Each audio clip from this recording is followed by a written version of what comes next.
Folks, let me show you what started my collection about 30 years ago. As I said in other videos,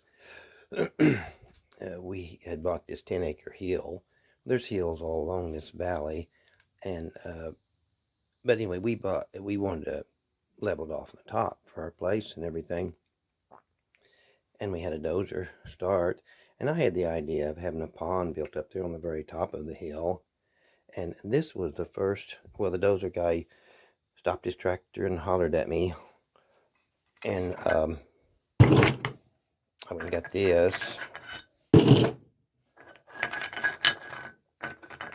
It weighs about 80 pounds. And it's a really neat bow. Kind of hard to see, really. And the stone is like granite. And there is no granite in these stones up here. I have no idea how this huge bowl got to the top of this hill. I mean, seriously, I had a hard time carrying it. I was young then. Well, younger. But it is an awesome bowl. Let me see if I can show the bottom of it. Oh, it's a big old thing. It's enormous. Anyway, it's really cool. And that was the first piece. And then he'd only cleared off about 1/4 of an acre, and just to start the pond, and then clear an area over for, to come out here and camp. We didn't clear off our house place yet. But anyway, that's what started it. And I want to kind of talk about the stones that are associated with a tool like this. Now, we'll go to the pottery shop to do this. I can't do it. I can't carry that over there, but I want to show you what it looks like when it's wet.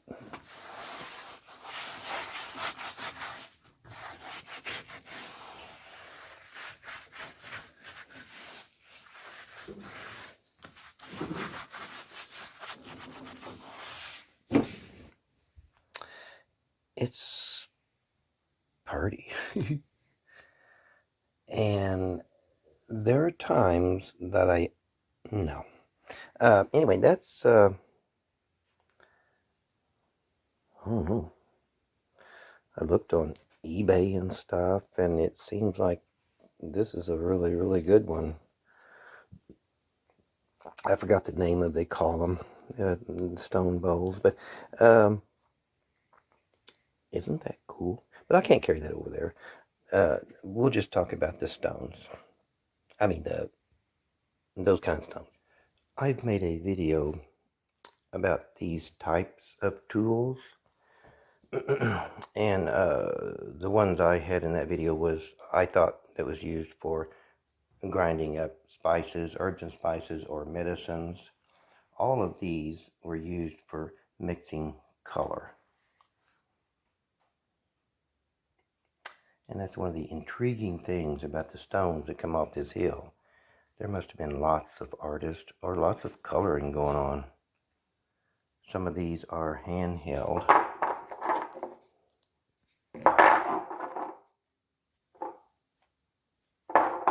Some of them, well, several of them actually are decorated. This one has an elephant right there, trunk and all, and a horse on that side. And that one's cool. Anyway, there's images on these color cuts. And they show wears, if they've been used for a long, long time, cherished possibly from generation to generation, more wear than what is normally on some things. And I call these marshmallow rocks. I pick them up when I find them. They're all the colors that I have of the ochre. There's whites and reds and greens and yellow. Well, several. And now, the reason I'm talking about this is I do not think these holes in these stones were man-made. I think they're nature. Mother Nature gave it to color people to make color because, well, it's a gift. And folks used them. There's residue in them, ochre residue. Another type of cup is a nutting stone. And I always feel like a nutting stone comes with two pieces. I mean, you have to have one to go boom and then one to hold the nut. And but let me get a Diet Coke and sit down. This is what anyway, I'll be back.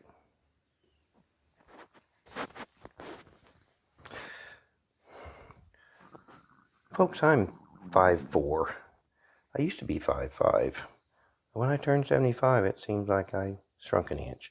So I have to stand up sometimes. Anyway, stone tools have to exhibit the right kind of wear. Well, it's got to exhibit a lot of things. But, for instance, and stone tools never look alike. I mean, not very much anyway. Some of them can look drastically different. This drill looks different from these. But if I just pick up the rock and examine it a bit, and I go, well, it looks like a drill. It has the wear that would develop from using it like that. I think it was sharper at one time, but you can see the wear where the tool use was is not like the other kind of wear. And but some stone tools are sort of tell you what they are. You know, that's another drill, but it's also a side cutter. Just right there. Nice little Sharpie. And I can't speculate on what kind of things those folks made. You know they had to make beautiful art with wood and plants and whatever. But a tool has to, well, it has to be a tool, for one thing. But to me, mostly, any place else on a tool, if it's sharp, it hasn't been sanded down to be comfortable. So it could be a tool. It could look like a tool. It could look like a piece that could be carved into an image. But unless it has these soft edges around it, for instance, this one is a handheld knife, comfortably held, could be hafted, but it's a comfortable handheld knife, and on this end there is a scraper that could be used. And that's pretty obvious that that's a knife.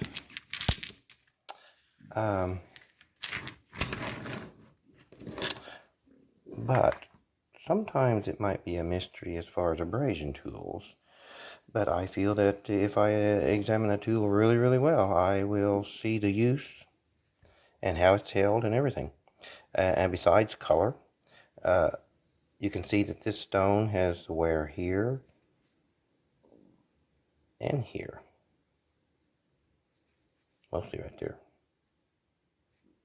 But it's held comfortably for that type of abrasion use. This one, you can see the wear right here is smoothing. It smooths the cortex part, you know. And the colors wore off there. And these, you can see that they were, where'd he go? A smoothing action like this.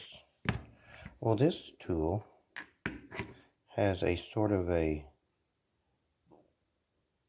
broken, that wasn't too much abrasion there. It was more of a bang, bang, bang. And it's also kind of a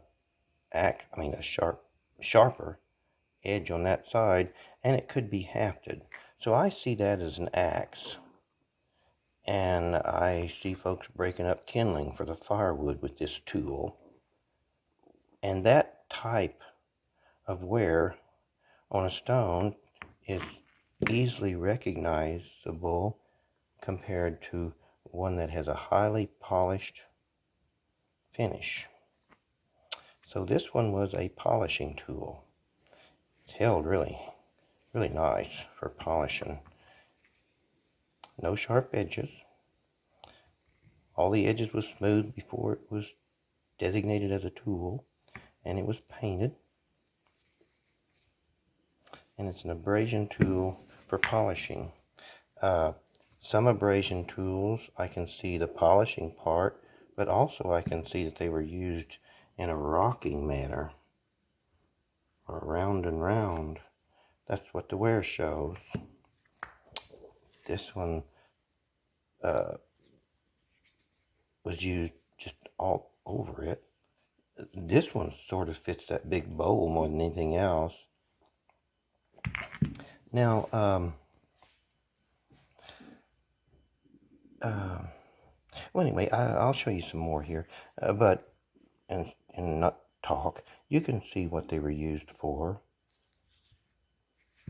Many of these were used for working up colors.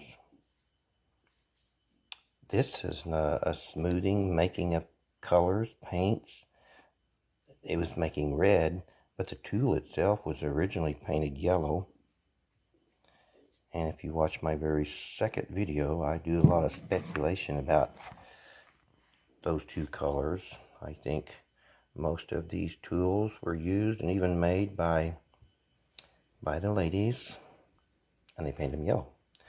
There's some red. But anyway, just examine the tool really well, find the wear, make sure it has no sharp edges, and it can be handheld. And if carvings is on it, that's just a bonus. And that's what that's all about. So once I designate a stone as a tool, it's pretty hard to talk me out of it, because I've looked at it. Bye for now.